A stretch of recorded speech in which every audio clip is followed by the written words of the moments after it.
ರೀಸೆಂಟಾಗಿ ಇನ್ಸ್ಟಾಗ್ರಾಮಲ್ಲಿ ಒಂದು ರೀಲ್ ಹಾಕಿದೆ. ಸೊ ಹುಡುಗಿ ಪಾಸ್ಟ್ ಲೈಫಲ್ಲಿ ವರ್ಜಿನಿಟಿ ಕಳ್ಕೊಂಡಿತ್ತು ಅಂತಂದರೆ ನಿಜವಾಗ್ಲೂ ಹುಡುಗರಿಗೆ ಮ್ಯಾಟರ್ ಆಗುತ್ತಾ ಅಂತ. ಅಲ್ಲಿ ಬಂದಿರೋ ಕಮೆಂಟ್ಸ್ಗಳು ಆಲ್ಮೋಸ್ಟ್ ಫೀಮೇಲ್ ಕಮೆಂಟ್ಸೇ ಬಂದಿತ್ತು. 95% ಫೀಮೇಲ್ ಕಮೆಂಟ್ಸ್ ಪಾಸಿಟಿವ್ ಆಗಿ ಬಂದಿತ್ತು.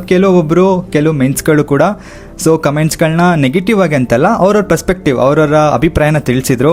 ಸೊ ಅಲ್ಲಿಂದ ಕಮೆಂಟ್ಸ್ಗಳದ್ದು ನಾನು ಉತ್ತರ ಕೊಡಬೇಕಿತ್ತು. ಬಗ್ಗೆ ಮಾತಾಡೋಣ ವರ್ಜಿನಿಟಿ ಕಾನ್ಸೆಪ್ಟ್ ಬಗ್ಗೆನೇ. ಯಾರೆಲ್ಲ ಆ ವಿಡಿಯೋ ನೋಡಿಲ್ವೋ ಇನ್ಸ್ಟಾಗ್ರಾಮಲ್ಲಿ, ಸೊ ನನ್ನ ಡಿಸ್ಕ್ರಿಪ್ಷನಲ್ಲಿ ಲಿಂಕ್ ಇದೆ, ಆ ಲಿಂಕ್ನ ಕ್ಲಿಕ್ ಮಾಡಿ ಇನ್ ಕೇಸ್ ಆ ವಿಡಿಯೋ ನೋಡ್ಕೊಂಡು ಬಂದು ಈ ವಿಡಿಯೋನ ಕಂಪ್ಲೀಟಾಗಿ ಫುಲ್ ವಾಚ್ ಮಾಡಿ. Hi darlings, welcome to my YouTube channel. ನಾನು ನಿಮ್ಮ ಪ್ರೀತಿಯ ಮಹಿ. ಸೊ ಅಲ್ಲೂ ಕೂಡ ಸ್ಕಿಪ್ ಮಾಡಿದೆ ಕಂಪ್ಲೀಟಾಗಿ ವಿಡಿಯೋ ನೋಡಿದ್ರೆ ಸೊ ನಿಮ್ಗೆ ಅರ್ಥ ಆಗುತ್ತೆ. ಇನ್ನು ನಿಮ್ಮ ಮನಸ್ಸಿಗೆ ಏನನ್ಸುತ್ತೆ ಅದನ್ನು ಕಮೆಂಟ್ ಮೂಲಕ ಹೇಳಿ. ನಾನು ಪ್ರತಿಯೊಬ್ಬರು ಕಮೆಂಟ್ನು ಕೂಡ ನೋಡಿ ರಿಪ್ಲೈ ಮಾಡ್ತೀನಿ ಯೂಟ್ಯೂಬಲ್ಲಿ. ಲೆಟ್ಸ್ ಗಾಯ್ಸ್ ಸ್ಟಾರ್ಟ್ ಮಾಡಬೇಡಣ್ಣ, ಬನ್ನಿ. ಹಾಗೆ ಆ ಕಮೆಂಟ್ಸ್ನ ಒಂದು 3-4 ಜನ ಮಾಡಿರೋದನ್ನ ಹೇಳ್ಬಿಡ್ತೀನಿ. ಯಾರೋ ಒಬ್ಬರು ನನಗೆ ಸೋಮು ನಾಯಕ್ ಅಂತ ಒಬ್ಬರು ಮಾಡಿದ್ದಾರೆ. ಇವ್ರ ಕಮೆಂಟ್ಸ್ನ ಓದ್ಬಿಡ್ತೀನಿ. ಬ್ರದರ್, ನಿಮ್ಮ ಮಾತಿಗೆ ನಾನು ಏನು ಹೇಳಬೇಕೋ ಗೊತ್ತಾಗ್ತಾ ಇಲ್ಲ, ಆದರೂ ನನಗೊಂದು ತಿಳಿದಷ್ಟು ಹೇಳ್ತೀನಿ. Virginity is important brother, it is important. Virginity important ಅಲ್ಲ ಅಂತ ಹೇಳಬೇಡಿ.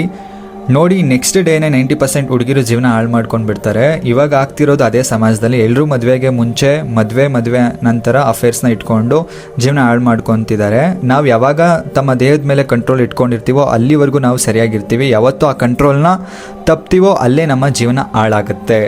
So brother, first step is very important brother. First step ನೀವು ತಪ್ಪಿದ್ರೆ ನೀವು ಹೋಗೋ ಜಾಗನೇ ಬದಲಾಗುತ್ತೆ. ವರ್ಜಿನಿಟಿ ಇಂಪಾರ್ಟೆಂಟ್ ಅಲ್ಲ ಅಂತ ಹೇಳಬೇಡಿ. ಈ ಥರ ಸೋಷಿಯಲ್ ಮೀಡಿಯಾದಲ್ಲಿ ಇದೆಲ್ಲ ಕಾಮನ್ ಅಂತ ಹೇಳಿನೇ ಎಲ್ಲರೂ ಜೀವನ ಹಾಳಾಗ್ತಾ ಇದೆ. ನೀವು ಹೇಳ್ತಿರೋದು ಗೊತ್ತಿದೆ, ನಮ್ಮ ಅರಿವಿಗೆ ಬಾರದೇ ಆಗಿರೋ ಕೇಸ್ನ ಒಪ್ಕೋಬೋದು. ಆದರೆ ಗೊತ್ತಿದ್ದು ಚಟಕ್ಕೋಸ್ಕರ ವರ್ಜಿನಿಟಿನ ಕಳ್ಕೊಳ್ಳೋರನ್ನ ಒಪ್ಕೊಳ್ಳೋಕ್ಕಾಗಲ್ಲ ಬ್ರದರ್ ಅಂತ ಹೇಳಿದ್ದಾರೆ. ಇನ್ನು ಕೆಲವು ಬಾಯ್ಸು ಬರೀ ಹುಡುಗಿಗಷ್ಟೇ ವರ್ಜಿನಿಟಿನಾ, ಹುಡುಗರಿಗೆ ವರ್ಜಿನಿಟಿ ಇಲ್ವಾ?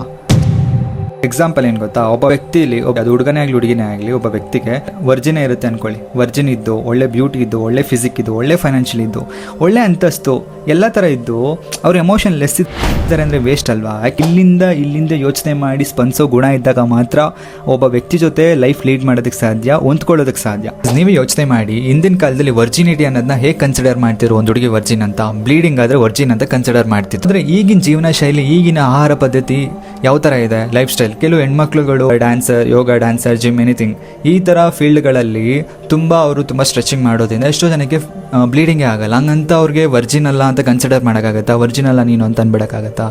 ಇಲ್ಲ. ಯಾಕೆಂದರೆ ನಾನು ಹೇಳಿದ್ದು ಇನ್ಸ್ಟಾಗ್ರಾಮಲ್ಲೂ ಕೂಡ ವರ್ಜಿನಿಟಿ ಅನ್ನೋದು 5 minutes ಬೆಡ್ ಸ್ಯಾಟಿಸ್ಫ್ಯಾಕ್ಷನ್ ಅಷ್ಟೇ. ಬೆಳಗ್ಗೆ ಎದ್ದಾಗ ನಾವೇನು ಹೊಂದ್ಕೊಂಡು ಜೀವನ ಮಾಡ್ತೀವಿ, ಅಕ್ಸೆಪ್ಟ್ ಮಾಡ್ಕೋತೀವಿ. ಪ್ರತಿಯೊಬ್ಬರು ಅವ್ರು ನಮ್ಮ ಕಷ್ಟಕ್ಕೆ, ನಮ್ಮ ನೋವುಗಳಿಗೆ ಏನು ಸ್ಪಂದಿಸ್ತಾರ ಅದು ತುಂಬ ಇಂಪಾರ್ಟೆಂಟ್ ಆಗುತ್ತೆ ಅಂತ. ಸಂಬಂಧಕ್ಕೆ ಬೇಕಾಗಿರೋದು ಇಲ್ಲಿಂದ ಒಳ್ಳೆ ದೃಷ್ಟಿಕೋನ ಇದ್ದು, ಇಲ್ಲಿಂದ ಅರ್ಥ ಮಾಡ್ಕೊಳ್ಳೋ ಮನಸ್ಥಿತಿ ಚೆನ್ನಾಗಿದ್ದಾಗ ಮಾತ್ರ ಒಂದು ಬಾಂಧವ್ಯ ಗಟ್ಟಿಯಾಗಿ ನಿಲ್ಲೋದಕ್ಕೆ ಸಾಧ್ಯ. ಯಾಕೆಂದ್ರೆ ಒಂದು ಸಂಬಂಧ ಜರ್ನಿ ಸ್ಟಾರ್ಟ್ ಆಗೋದು ಅರ್ಥ ಮಾಡ್ಕೊಳ್ಳೋ ರೀತಿಯಿಂದ, ಪ್ರೆಸೆನ್ಸ್ ಇಂದ. ಸೊ ಆ ಪ್ರೆಸೆನ್ಸ್ಗೆ ನಾವು ಪ್ರಾಮುಖ್ಯತೆ ಕೊಡಬೇಕು.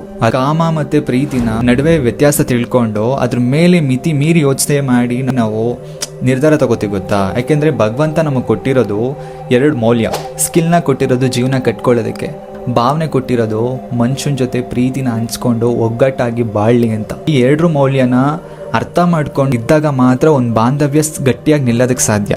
ಸೊ ವರ್ಜಿನಿಟಿಯಿಂದ ಅಲ್ಲ. ಯಾಕೆಂದರೆ ಪ್ರತಿಯೊಬ್ಬರು ಲೈಫಲ್ಲೂ ಕೂಡ ಒಂದೊಂದು ಘಟನೆಗಳು ನಡೆದಿರುತ್ತೆ.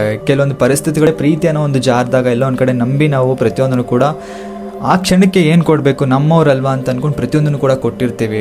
ಇದಾಗುತ್ತೆ ಅನ್ನೋ ನಂಬಿಕೆ ಮೇಲೇ ಬೆಳಿಗ್ಗೆ ಎದ್ದು ಜೀವನ ಮಾಡ್ತೀವಿ ಅಂದಮೇಲೆ ಪ್ರೀತಿನೂ ಹಾಗೇನೆ ನಾಳೆ ಒಂದು ಆಗ್ತೀವಿ ಅನ್ನೋ ನಂಬಿಕೆ ಮೇಲೇ ಜೀವನ ಮಾಡೋಕ್ಕೆ ಸ್ಟಾರ್ಟ್ ಮಾಡಿರ್ತೀವಿ. ಸಂಬಂಧಗಳನ್ನ ನಿಭಾಯಿಸೋದಕ್ಕೆ ಸ್ಟಾರ್ಟ್ ಮಾಡ್ತೀವಿ. ವರ್ಜಿನಿಟಿ ಅನ್ನೋದು ಒಂದು ಪಾರ್ಟ್ ಅಷ್ಟೇ. ಬಟ್ ಅದಿದ್ರೇನೆ ಜೀವನ ಅಂತ ಅನ್ಕೊಂಡ್ಬಿಟ್ರೆ ನನ್ನ ಪ್ರಕಾರ ತಪ್ಪು. ಮನಸ್ತಾಪ ಇರ್ಬೋದೇನೋ ಇನ್ ಕೇಸ್ ಅವ್ರಿಗೇನೋ ತುಂಬ ಇಂಪಾರ್ಟೆಂಟ್ ಆಗಿದ್ರೆ. ಇನ್ನು ಕೆಲವು ಹುಡುಗರಿಗೆ ಅದನ್ನು ಬಿಡೋ, ಜೀವನಕ್ಕೆ ಬೇಕಾಗಿರೋದು ಒಂದು ಬಾಂಧವ್ಯ ಗಟ್ಟಿಯಾಗೋದು ನಿಲ್ಲೋದಕ್ಕೆ ಬೇಕಾಗಿರೋದು ಪ್ರೀತಿ, ನಂಬಿಕೆ.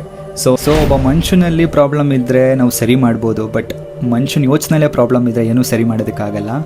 ಪ್ರತಿಯೊಬ್ಬರದ್ದು ಪರ್ಸ್ಪೆಕ್ಟಿವ್ ಥಿಂಕಿಂಗ್ ಬೇರೆ. ವರ್ಜಿನಿಟಿ ಅನ್ನೋದು ಅವರವರ ಪರಸ್ಪರ ಮತ್ತು ವೈಯಕ್ತಿಕ ವಿಚಾರ ಆಗುತ್ತೆ. ಸೊ ಪ್ರಕಾರ ಯಾವುದನ್ನೇ ಆಗಲಿ, ಯಾರನ್ನೇ ಆಗಲಿ, ಒಂದು ವರ್ಜಿನಿಟಿನ ಕೇಳೋದು ಬಿಟ್ಟು ಅವ್ರ ಪಾಸ್ಟನ್ನ ಎಕ್ಸೆಪ್ಟ್ ಮಾಡಿ ಲೈಫ್ಗೆ ಮತ್ತು ಸಂಬಂಧಕ್ಕೆ ಬೇಕಾಗಿರೋ ಕ್ವಾಲಿಟಿ ವಿಷಯಗಳನ್ನ ತಿಳ್ಕೊಂಡು ಲೈಫ್ನ ಅಕ್ಸೆಪ್ಟ್ ಮಾಡಿಕೊಂಡು ಹೋಗೋದು ಇಂಪಾರ್ಟೆಂಟ್ ಅಂತ ನನ್ನ ಅಭಿಪ್ರಾಯ ಅಂತ ಅನ್ನಿಸ್ತು.